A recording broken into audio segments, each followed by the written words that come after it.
Kita lihat Bapak ringan.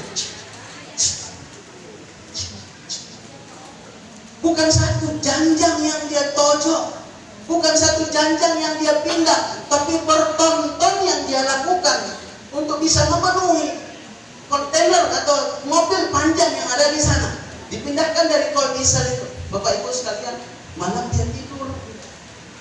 Malam dia tidur. Ketika tidur, subuh datang panggilan. As-salatu khairum minan naum. As-salatu khairum minan naum. Bapak Ibu, tak kuat dia menggeserkan selimutnya. Kira-kira, mau tanya ini saya, ibu-ibu yang paling tahu berat selimut, kira-kira ada sampai 50 kilo selimutnya. Hah? Kira-kira lah ini. Kan tadi siang, kalau siang dia kuat untuk sawit bertonton, paling ringan 20-30 kilo. Ada yang 20 kilo selimut Bapak atau Ibu? Kadang-kadang selimutnya cuma seperti kain selai begini penutupnya, tapi tak kuat dia menggeserkan. Bapak Ibu sekalian, bawalah dia ke dokter, periksa. Apa kata dokter? Ini Bapak sehat, nggak ada masalah. Tapi kenapa dia tidak mampu menggeser selimutnya memenuhi panggilan itu? Ada yang hilang dari dirinya. Dia tidak memiliki cinta terhadap panggilan. Bu, Ibu, masih bersama saya? Jangan tidur ya. Tidur nanti saya datangin ke sana. Ibu baru pulang kerja. Begitu sampai ke rumah, jadi suami sedang di rumah nonton TV sambil pegang remote. Duduk ke arah TV pegang remote, kaki naik ke atas meja ya. Kadang-kadang laki-laki itu seperti itu. Ibu baru pulang, katakan baru pulang mengajar dari sekolah, ya kan? Tas masih disandang. Begitu masuk ke rumah, karena naik angkot, keretanya rusak, ya kan? Naik angkot, begitu sampai ke rumah, peluh atau keringat masih ada di kening ibu. Sudah belum lagi dihapus. Begitu ibu masuk, ya, suami ini ibu, kehebatan laki-laki, dia tahu suara sandal istrinya. Pak dia juga tahu kan? Terus masuk kemarin, istri saya pulang. Ibu laki-laki itu kalau ada bininya ada saja tugas mereka. Begitu datang si istri, sudah tersimpan di sini apa yang mau dilakukan sama si istri. Masuklah si istri ibu. Begitu masuk si istri, Assalamualaikum bang, Waalaikumsalam. Tadi dia sambil nonton TV, pegang remote, mata ke arah TV, kaki di atas meja. Oh, udah pulang adik, udah. Duduk belum, keringat masih mengucur, tas masih disandang. Ibu, kemudian si bapak bilang sama si ibu, dek haus sekali ya pak, ambilkanlah segelas air ke belakang. Bu, kira-kira, jujurlah kita ibu, kira-kira gimana lah menurut bapak jalan-jalan apa? Ya. Dan langsung dengan orang ini, kira-kira menurut ibu gimana rasa ibu? Hah? Hah? Parah, parah, parah, parah.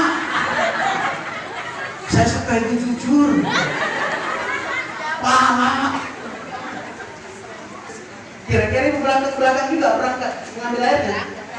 Ke belakang. Takut.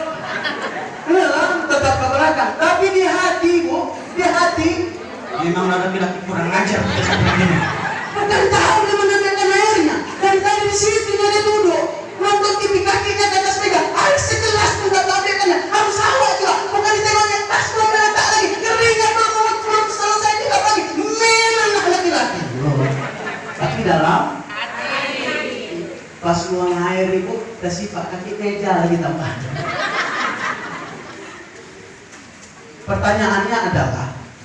Pertanyaannya adalah saya pinjam air ini.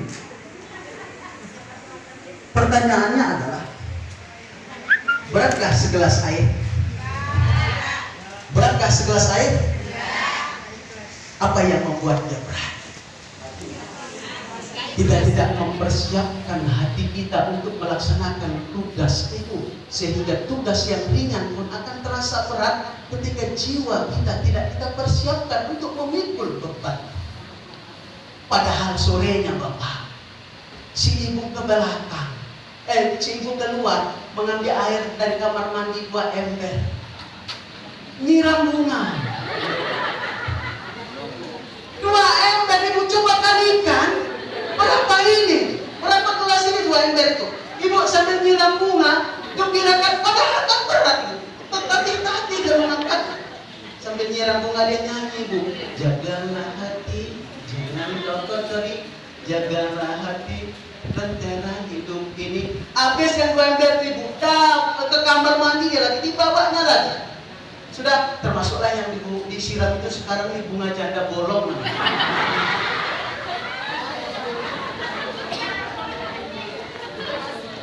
Ibu bapak, apa sebenarnya yang membuat berat?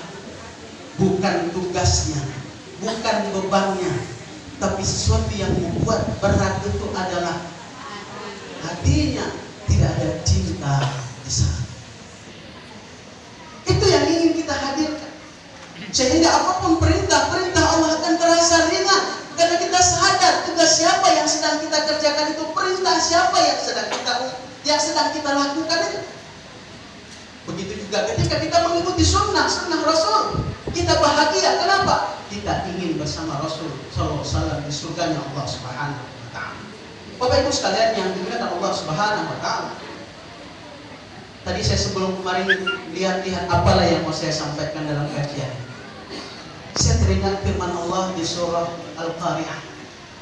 Fa'amma man thaqulat mawazinuhu, sambung, fahuwa fi 'ishatin radiyah, wa amma man khaffat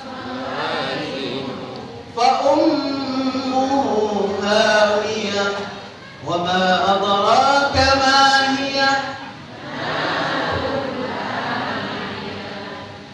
Fa'amma man thaqulat mawazinuhu, siapa yang berat timbangan kebaikan.